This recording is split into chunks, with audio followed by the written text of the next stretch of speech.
Vous suivez la première radio privée du Sénégal. Mesdames et messieurs, bonsoir. Merci de nous recevoir chez vous. Les titres de ce journal. La maison de la presse va porter le nom de Babacar Touré, une décision du président de la République Macky Sall qui a présenté ses condoléances à la famille du défunt président fondateur du groupe Sud Communication, une décision salutaire selon ses proches collaborateurs présents à la cérémonie de condoléances à Ngaparo. Tabaski, l'arrêté du ministère du Commerce pas du tout respecté par les commerçants à Thiès et à Matam, le prix du kilogramme de l'oignon atteint 600 francs. Les consommateurs dénoncent, les vendeurs se justifient. Vous les entendrez dans ce 18h. Pandémie de Covid-19, la maladie continue sa progression et inquiète les autorités sanitaires.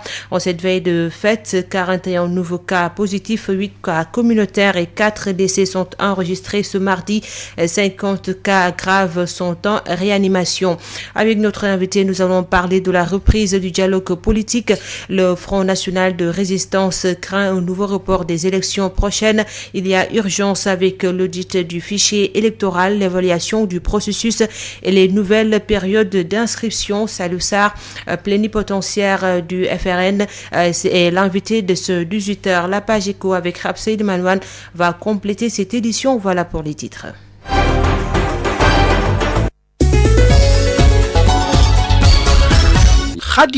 Est à la présentation Hassan Chouna sur la mise en onde. Bienvenue. Le président de la République Macky Sall a décidé de baptiser la maison de la presse au nom du défunt fondateur du groupe Sud Communication. Le chef de l'État s'est déplacé à Ngaparo chez la famille de feu Babacar Touré, présenter ses condoléances. Babacar Touré est décédé ce dimanche à l'âge de 69 ans. Il a été inhumé hier au cimetière de Bahia à Touba. Mamadou Diop, PDG de l'ISEC, obtient la liberté provisoire. Il était placé sous mandat de dépôt pour pédophilie, détournement de mineurs, entre autres délits. Et puis, parlons maintenant de la Tabaski. À Matam, le prix de l'oignon et de la pomme de terre ont flambé sur le marché de Ourossogui. Le kilo se vend à 600 francs malgré les directives du ministère du Commerce. Une inflation durement subie par les populations déjà malmenées par la crise. Abdourahmane Djen. Le marché de Ourossogui grouillé de monde à 72 heures de la fête de Tabaski. Cependant, la situation est peu favorable pour les petites bourses averties. Jola, un commerçant détaillant. Le marché commence à se montrer compliqué. Tout est devenu cher, la pomme de terre et même l'oignon, tout est cher. Chaque année, à l'approche des fêtes, les prix flambent inévitablement et 2020 ne dérogera pas à la règle puisque le problème ne se situe pas au niveau des détaillants, soutient Jola. Population comme ñun lañuy attaquer directement parce que ci ñun lañuy ñëw motax comme si ñun lañ ñëw il faut ñu né ñun ñoy yok prix bi mais prix bi du ci ñun grossiste yi magasin yi mag yi xam nga ñun fofu lañuy jëlé ñun demuñu Dakar kon nak ñom ñi dem Dakar di ko jëndé ñom ñoo wara wañi ñun suñu wañi ñu ala ko ñun dañuy am yërmandé parce que fu ndon ni population bi mo son parce que ñun mom lépp lu ñuy jëndé il faut ñu am luñ ci tek. Le prix du kilogramme de l'oignon et de la pomme de terre est de 600 francs, un coût excessif mais qui se justifie selon Oumarli, un père de famille. Les détaillants sont des pères de famille aussi. Ils ne peuvent pas acheter à 10 000 pour revendre à 10 000 francs. C'est pas logique. Ils ont besoin aussi d'une marge de bénéfice. Quand tu achètes le sac à 12 000 francs, tu ne peux vendre le kilo qu'à 600 francs. Et cette flambée des prix risque de parachever les populations déjà malmenées par une pauvreté chronique. Nous voulons donner un problème pour les clients parce que vraiment, dans les clients, moi, téeméer wala ñu jox ko 1000 francs su ñëwee ci marché bi bang lay jël toog muy xalaat nan lay def bu réussi ci 1000 francs bi wala bu dugg ci 500 bu ñu ko jox il fallait que léegi muy leb ba pare te du non affaire bi dafa métti vraiment sincèrement dafa métti. Matam, Abdourahmane Djen pour Sud FM. Abdourahmane Djen à Thiès, c'est la même situation. Les commerçants ne respectent pas l'arrêté du ministère du Commerce fixant les prix à l'occasion de la fête de Tabaski. Par endroit, le prix du kilo d'oignon a atteint 600 francs. L'antenne Thiès des SOS consommateurs dénonce. Et là, je Siré Balé Diallo avec Babacar Ndao. relativement au prix de l'oignon et de la pomme de terre. Ce sont des produits qui sont utilisés de manière extraordinaire au Sénégal. Alors, nous avons eu à faire le tour des marchés et le constat est véritablement amer. Le constat est amer dans la mesure où que le kilo de pommes de terre qui devait se vendre à 400 francs, tout comme le kilo d'oignon, est revendu présentement, surtout dans les boutiques de quartier, entre 500 et même 600 francs dans certains coins du marché. Là, nous avons très vite fait d'alerter monsieur le chef régional du commerce pour que ces pratiques usurières arrêtent. On ne peut pas comprendre que des commerçants sénégalais attendent la veille de la Tabaski pour spéculer par rapport à certains produits, alors que c'est l'arrêté numéro 012-06 du 22/7/2020 qui a fixé les prix de ces produits-là. Alors, nous avons le prix grossiste, 360 francs le kilo, au détail 400 francs. Pommes de terre, prix grossiste, 360 francs, détail 400 francs. Donc, nous, les boutiquiers de quartier que nous avons interrogés, nous disent que, tout simplement, en Wolof, ñom jëndewuñ ko lolu. Donc, ça pose problème. Il faudrait que les autorités compétentes descendent au niveau des grossistes et demi-grossistes pour faire les contrôles nécessaires et même dans les quartiers, parce que ça, c'est là où ça pose problème. Et là, nous demandons aux consommateurs véritablement d'être vigilants. Aux commerçants, vraiment, qui attendent ces moments propices pour pouvoir spéculer, nous demandons vraiment de savoir raison garder. En son temps, il criait Auchan dégage, alors que Auchan est en train de vendre à un prix certainement peut-être plus bas, ou en tout cas est en train de respecter l'arrêté. Donc ça pose problème. En tout cas, nous, au niveau des choses consommateurs, nous allons rester vigilants, alerter et dénoncer toutes sortes de spéculations. Ça, il faudrait que les commerçants le sachent une fois pour toutes et que véritablement, il faudrait que les consommateurs, de manière générale, prennent les responsabilités pour refuser ce dictat de ces commerçants véreux qui continuent à pressurer les Sénégalais de manière honteuse à la limite. Les vendeurs rejettent l'arrêté et justifient les prix en rapport avec le prix d'achat. Les opérations sont antérieures à la mesure fixant les prix. Khalil Ndiaye est le porte-parole des vendeurs d'oignons au marché Grand Thiès.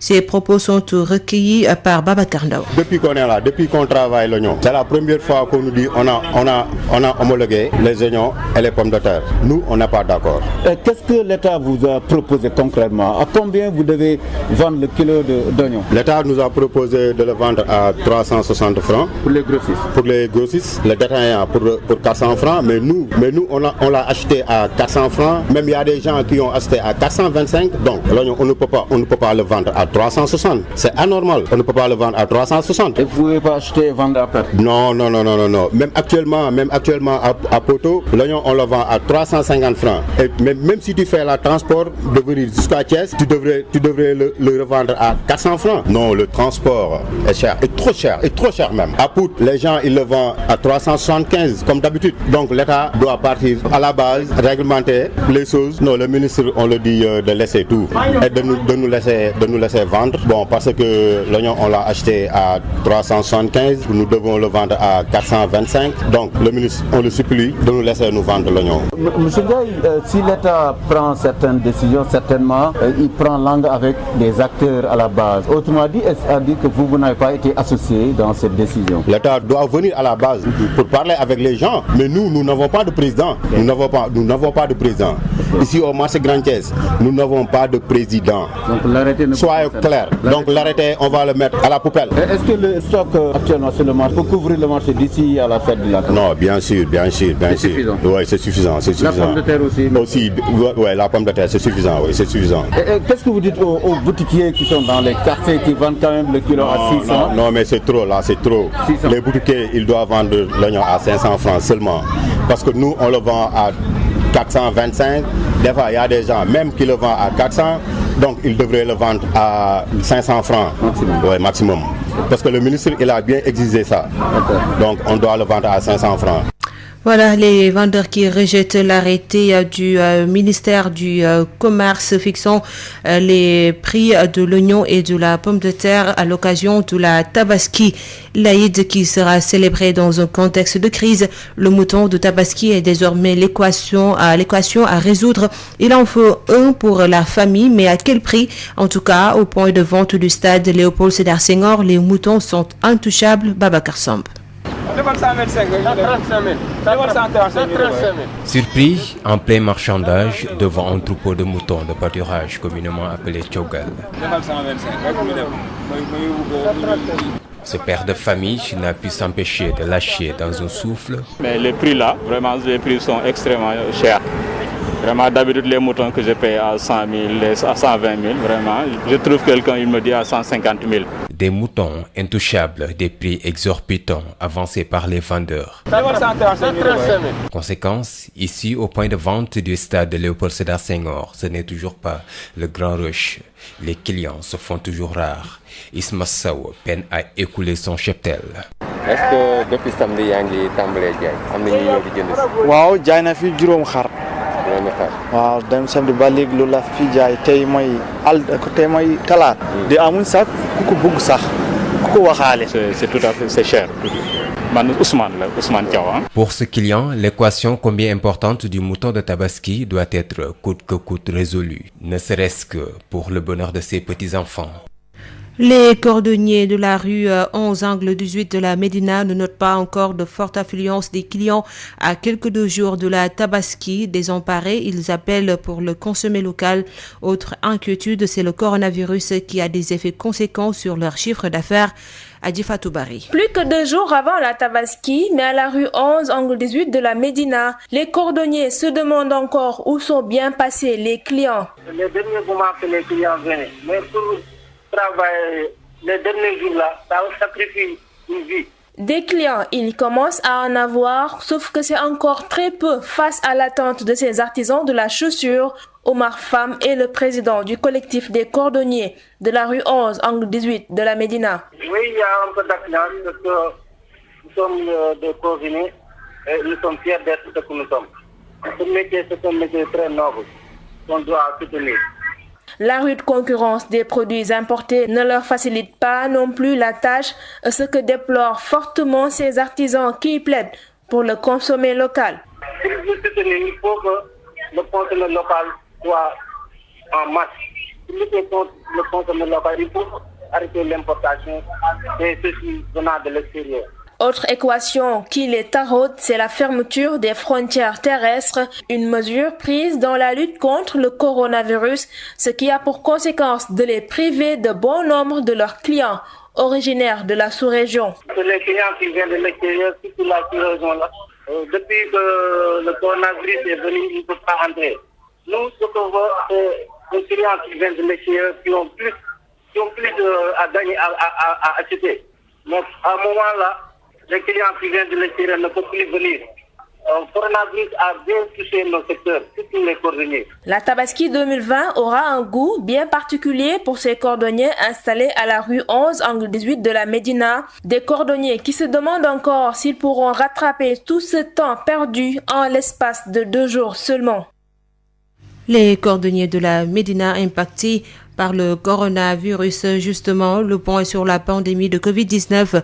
Encore 4 nouveaux décès, 41 nouveaux cas positifs, dont 8 cas communautaires à Dakar, Bignona, Matam, Richard Toll, Saint-Louis et Ziguinchor. 50 cas graves sont pris en charge, explique le directeur de la prévention, Dr Elhadji Mamadou Ndiaye. Sur 824 tests réalisés, 41 sont revenus positifs, soit un taux de positivité de 4,98%. Les cas positifs sont répartis comme suit. 33 cas contacts suivis par nos services et 8 cas issus de la transmission communautaire répartis entre les quartiers ou localités suivants. Sicap Amitié 1 cas, Bignona 1, Diamniadio 1, Matam 1, Mbao 1, Richard Toll 1, Saint-Louis 1 et Ziguinchor 1. 114 patients hospitalisés ont été contrôlés négatifs et déclarés guéris. 50 cas graves sont pris en charge dans nos services de réanimation. 4 décès ont été enregistrés ce lundi 27 juillet 2020. L'état des autres patients est resté stable. À ce jour, 9 805 cas ont été déclarés positifs, dont 6 591 guéris, 198 décédés et donc 3015 sous traitement. Le ministère de la Santé et de l'Action sociale, exhorte les populations au respect strict des mesures de prévention individuelle et collective et insiste beaucoup sur le port obligatoire de masques durant cette période de intense préparatifs de la fête de Tabaski, mais également respecter une distanciation physique d'au moins 1 mètre, également le lavage fréquent des mains. Sud FM. Le Front national de résistance pour la reprise du dialogue politique, il y a urgence avec l'audit du fichier électoral, l'évaluation du processus et les nouvelles périodes d'inscription. Le FRN a des craintes pour la tenue des prochaines élections en mai 2021. D'ailleurs, il a adressé une lettre au président du dialogue national, Famara Ibrahima Sagna. Salou Sarr, l'un des plénipotentiaires du FRN, avec El Hadj Malick Ndiaye. Pour nous, du front, il faut reprendre en respectant les mesures barrières, quitte même à réduire le nombre de représentants pour continuer à discuter, à terminer les objectifs spécifiques qui étaient contenus dans les termes de référence. Il restait 2 ou 3 objectifs spécifiques. Donc nous pensons qu'il faut terminer ces objectifs-là, démarrer l'audit du fichier électoral, démarrer l'évaluation du processus électoral, et terminer en beauté pour essayer d'arriver à des consensus forts sur des questions de politique au niveau du Sénégal. Quel est le délai pour la reprise? Nous on a dit il faut démarrer tout de suite. Il s'agit donc de discuter avec les responsables, s'accorder sur une date, sur les conditions de reprise comme vous l'avez déjà signalé, en respectant les mesures barrières et voilà. Et le reste, c'est les représentants des différents pôles de l'administration et des autres qui vont déterminer le format, les autres procédures de travail. Nous disons qu'il y a urgence parce que nous sommes presque à la fin du mois de juillet. Pour faire l'audit du fichier, il faut terminer l'accord sur les termes de référence de l'audit, choisir le cabinet, ça peut durer 1 mois et demi, faire l'évaluation du fichier électoral et du processus électoral, ça peut durer au moins 4 mois. Vous voyez, et ensuite, il faut, après l'évaluation du fichier, une période de nouvelle inscription, certainement 2 mois au moins. Donc vous voyez, déjà, ne serait-ce que ça, ça fait plus de 8 mois. Donc nous pensons qu'il urge de démarrer, sinon, ça va encore pousser la date des élections. Et ça, ce n'est pas bon pour la démocratie. Parce que les mandats des élus locaux, municipaux et départementaux, leur mandat va dépasser de tout. Donc, il faut arrêter. Il faut redonner une légitimité aux élus. À l'instant, Salou Sarr, plénipotentiaire du FRN, il sera notre invité. Le dialogue politique doit reprendre selon le plénipotentiaire de la coalition Benno Bokk Yakaar, Benoît Sambou avec Malick Ndiaye.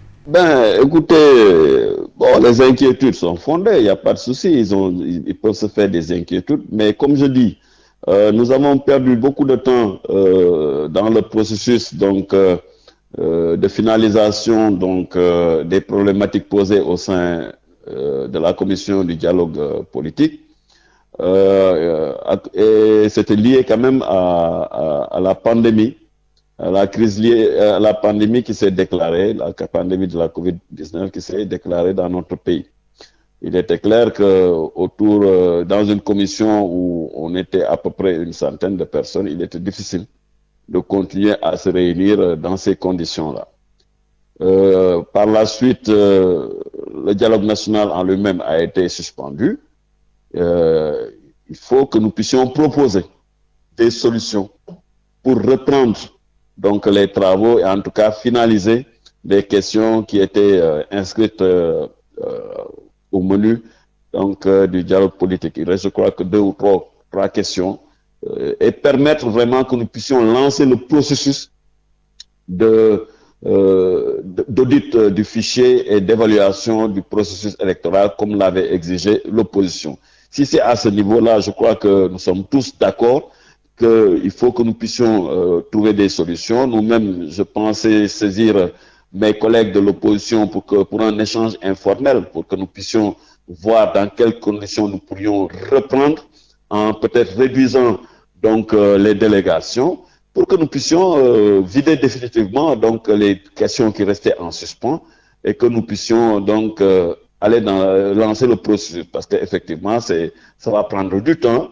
Donc l'audit du fichier et l'évaluation des élections vont prendre du temps, donc il est important, il est impératif pour rester un peu dans la logique de respect du calendrier républicain, que nous puissions avoir un minimum de consensus sur les conditions de reprise donc du dialogue politique, étant entendu que ce qui pose vraiment problème, c'est la crise liée à la Covid.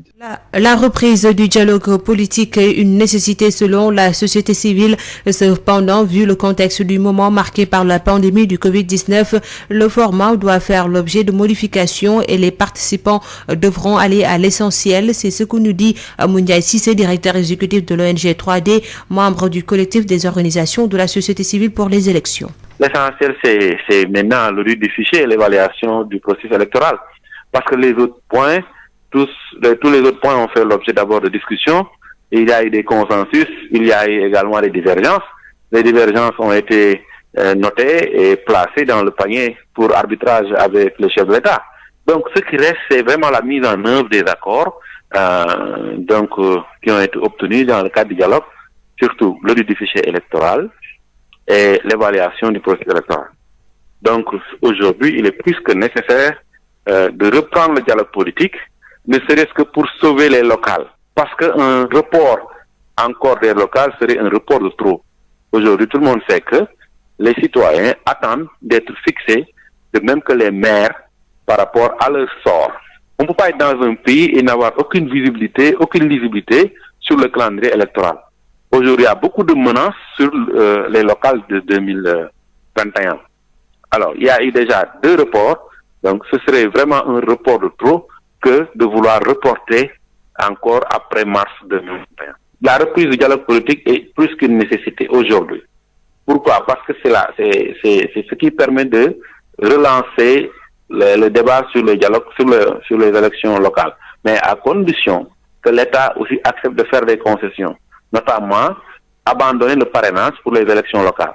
Parce que si on garde le parrainage, il est clair qu'on ne pourra pas faire les élections locales en mars 2021 parce que le parrainage, le processus prend au moins 85 jours. Donc, de part et d'autre, des efforts doivent être faits pour qu'on puisse organiser les élections locales en 2021. Donc, les conditions, c'est reprendre tout de suite le dialogue politique, n'est-ce pas, accepter d'abandonner le parrainage et aller très rapidement à l'audit du fichier électoral et à l'évaluation du processus électoral.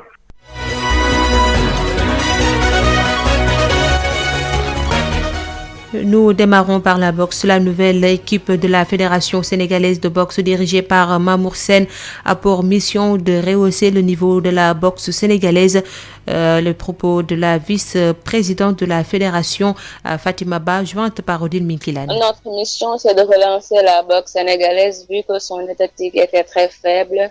La boxe sénégalaise d'aujourd'hui est très bas, tu vois. Donc, pour cela, il faut une équipe très ambitieuse et dynamique, et avec notre actuel président et toute l'équipe qui est derrière lui. Donc nous sommes tous ambitieux et vouloir relever la boxe à aller de l'avant. On voudrait d'abord équiper les salles, toutes les salles, voilà, parce que on a vu que les salles n'ont pas assez de matériel et tout, et sans cela, on ne peut pas avoir une salle complète. Également pour les autres régions et tout.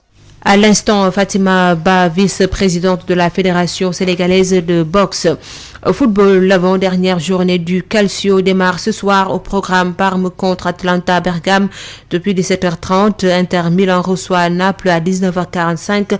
Pour rappel, la Juventus a remporté le championnat italien dimanche dernier. Sud FM, l'invité du jour.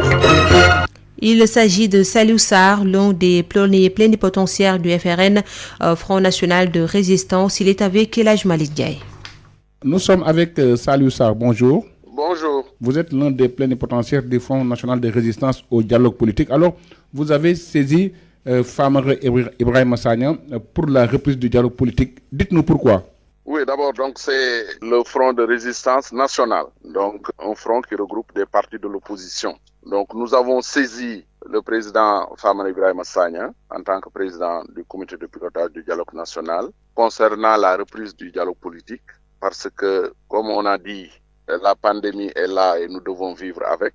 On avait arrêté, il faut maintenant reprendre parce que on avait discuté et on avait obtenu un consensus pour faire l'audit du fichier électoral et l'évaluation du processus électoral, entre autres points d'accord. Il faut démarrer parce que il faut un minimum de 4 mois pour faire cette évaluation-là du fichier, du processus électoral et du fichier électoral.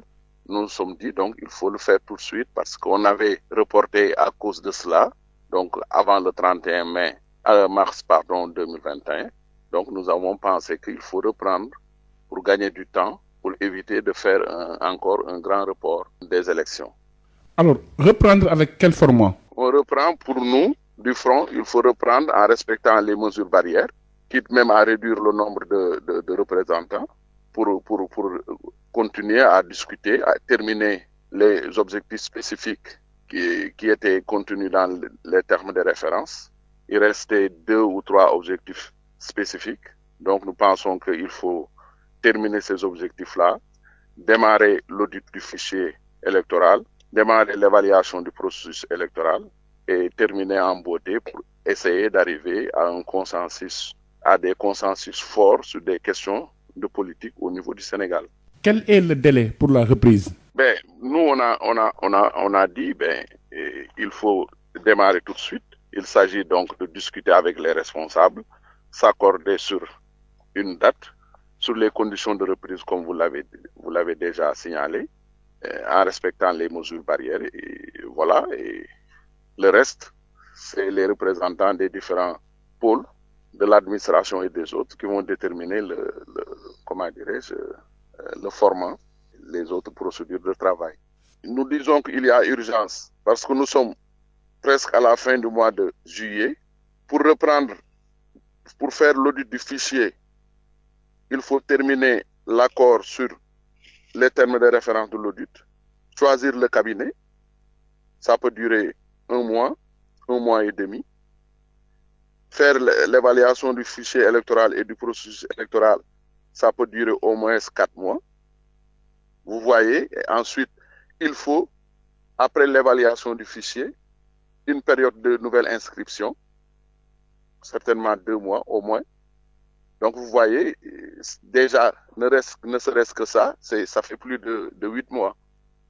Donc nous pensons qu'il urge de démarrer, sinon ça va encore pousser la date des élections. Et ça, ce n'est pas bon pour la démocratie. Parce que les mandats des élus locaux, municipaux et départementaux, leur mandat va dépasser de tout. Donc il faut arrêter. Il faut redonner une légitimité aux élus. Est-ce que par rapport à cette donne, les élections locales pourront se tenir en mars 2021? Techniquement, je ne pense pas. Techniquement, on est en fin juillet. Techniquement, je ne pense pas. Et ça n'engage que moi. J'ai dit, si on calcule, il faut donc lancer l'audit pour choisir le cabinet. Donc les termes de référence, il faut les finaliser. Lancer un appel d'offres, choisir un cabinet, ça va être un processus qui va au moins durer 2 mois et demi, si on démarre le 1er août. Ensuite, nous voulons faire l'audit du fichier électoral sur pièce et sur place, c'est au moins 4 mois. 4 mois plus 2 mois et demi, 3 mois, ça fait 7 mois. Il faut une période d'inscription, de nouvelle inscription, au moins 2 mois. Ça fait 9 mois, au moins. Donc, d'ici mars, 31 mars 2021, ça fait moins de 10 mois. Donc, nous pensons que il faut rapidement faire pour éviter d'aller encore à une période plus lointaine. Si on veut rester dans la période de l'année 2021, il faut rapidement terminer le processus des termes de référence, lancer l'appel d'offres, choisir le cabinet, faire l'audit qui va durer au moins 4 mois, ensuite faire la période d'inscription, de contentieux, etc., pour arriver à des listes électorales ficelées et pour aller en élection. Et ça, c'est un processus qui va au moins, à partir du 1er août, durer au moins 10 mois. Donc, techniquement, ça c'est mon point de vue personnel, je pense que on risque encore de faire sauter la date du 31 mars 2021. Maintenant, si on veut rester dans la période de l'année 2021, il faut tout de suite démarrer pour effectivement être dans l'année 2021 pour faire les élections locales. Salut Sarr, je vous remercie. Je vous remercie, M. Ndiaye. Je rappelle que vous êtes l'un des plénipotentiaires du Front national de résistance au dialogue politique. Bonjour. Le démarrage effectif de l'hivernage et la tabaski dans quelques jours va impacter le panier de la ménagère. En effet, en cette période, beaucoup de pêcheurs ne vont plus en mer. D'après le président des pêcheurs du quai de débarquement de Soumbédioune, Issa Fall. Effectivement, ça va se répercuter sur le panier de la ménagère parce que à cette période de l'année, il y a beaucoup de pêcheurs qui sont déjà au repos, sont préoccupés par les préparatifs de la tabaski et beaucoup d'entre ne résident pas ici à Dakar, sont obligés d'aller vers leur petite famille pour s'acheter des souvenirs. Et en plus de cela, aussi, il y a les changements climatiques qui ont toujours à cette période de l'année où la saison des pluies commence à démarrer. De ce fait, il y a un poisson qui devait accompagner cette période de l'année. Donc, ce sont ces espèces qui ne sont pas encore sur la plage. Les espèces qu'on cible actuellement sont les démersales côtières, comme les dorades grises, les dorades roses, les pageaux, pas d'espèces pélagiques. Mais la plupart, ce sont les espèces les démersales côtières. Les pélagiques sont de plus en plus rares à cette période de l'année. Ça se répercute aussi sur notre chiffre d'affaires. Parce que on continue toujours à faire nos grosses dépenses, à aller chercher le poisson et malheureusement, c'est le contraire. Au lieu de gagner beaucoup, on gagne un peu. Donc, ça va se répercuter vraiment sur notre revenu quotidien. C'était Issa Fall, le président des pêcheurs du quai de Soumbédioune. Le journal de l'économie, c'est fini. Merci de votre fidélité. C'est la fin de cette édition. Le rappel des titres, la maison de la presse va porter le nom de Babacar Touré. Une décision du président de la République Macky Sall qui a présenté ses condoléances à la famille du président fondateur du groupe Sud Communication. Une décision salutaire selon les proches collaborateurs présents à la cérémonie de condoléances à Ngaparou. Tabaski, l'arrêté du ministère du Commerce pas du tout respecté par les commerçants à Thiès et à Matam. Le prix du kilogramme de l'oignon et de la pomme de terre atteint 600 francs. Les consommateurs dénoncent, les vendeurs se justifient. Pandémie de Covid-19, la maladie continue sa progression et inquiète les autorités sanitaires. En cette veille de Tabaski, 41 nouveaux cas positifs, 8 cas communautaires et 4 décès sont enregistrés ce mardi. 50 cas graves sont en réanimation. Avec notre invité Salil Sarr du Front national de résistance, nous avons parlé de la reprise du dialogue politique. Le FRN craint un nouveau report des élections prochaines. Il y a urgence avec l'audit du fichier électoral, l'évaluation du processus et les nouvelles périodes d'inscription. L'actualité sportive et la page économie avec Hafsa Ilimanouane ont bouclé cette édition mise en onde par Hassan Thioune. Merci de nous avoir suivis. Bonne suite de programme sur Sen Radio. Tout de suite, Sud Éducation.